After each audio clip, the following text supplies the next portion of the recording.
Good afternoon, I'm Raylene Ramsey. This is your afternoon news fix for Friday, the 16th of February. The majority of residents evacuated due to a 650-hectare fire burning across Christchurch's Port Hills will be back in their homes tonight. Fire and Emergency has granted controlled access to Worsleys Road, and residents will need ID to gain entry.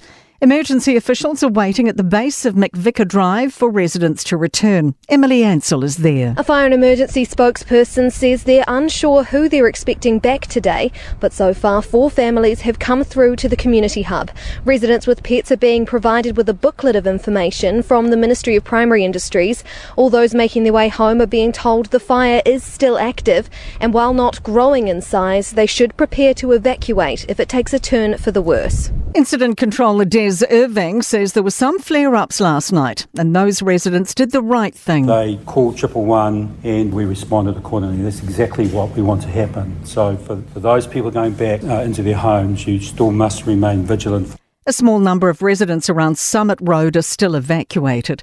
Gary Dallow is one of the residents returning home and says it's great to have a home to come back to. That's what I feel overwhelmingly is gratitude to everyone who worked hard to save our home. And the fire is 70% contained. More than $420 million has already been sunk into the doomed Inter-Islander replacement project. KiwiRail's Chief Financial Officer disclosed the figure at a meeting of the Transport and Infrastructure Select Committee yesterday.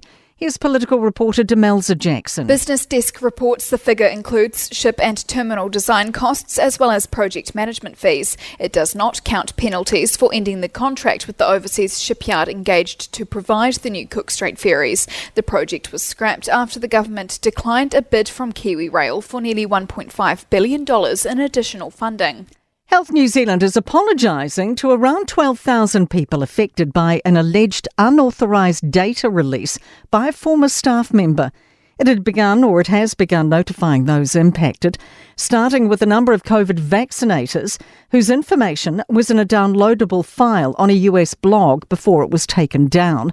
There's also a group of vaccinated people who could potentially be identified from information that was publicly available earlier. Chief Executive Margie Apa says they're continuing to monitor signs of the data being released online and are committed to learning from this.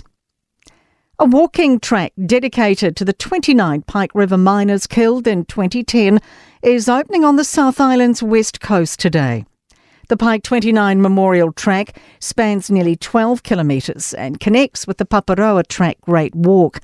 A new tourism hub designed with Weta Workshop to tell the region's history also opens at Mawhera Pa in Greymouth. To sport, and American golf great Tiger Woods has had a rollercoaster first round of his PGA Tour season at the Genesis Invitational in Los Angeles. Woods has carded a 1 over par 72, including 5 birdies and 6 bogeys. He's 8 shots off the pace. The Hurricanes have beaten Moana Pacifica 59-26 in their Super Rugby Pacific pre-season clash in Upper Hutt. And Western Sydney Wanderers coach Marco Rudan has been suspended for 2 A-League matches for offensive behaviour, intimidation and bringing football into disrepute. I'm Raylene Ramsey. That's your latest news fix. We'll be back with the next update tomorrow morning from the Newstalk ZB newsroom.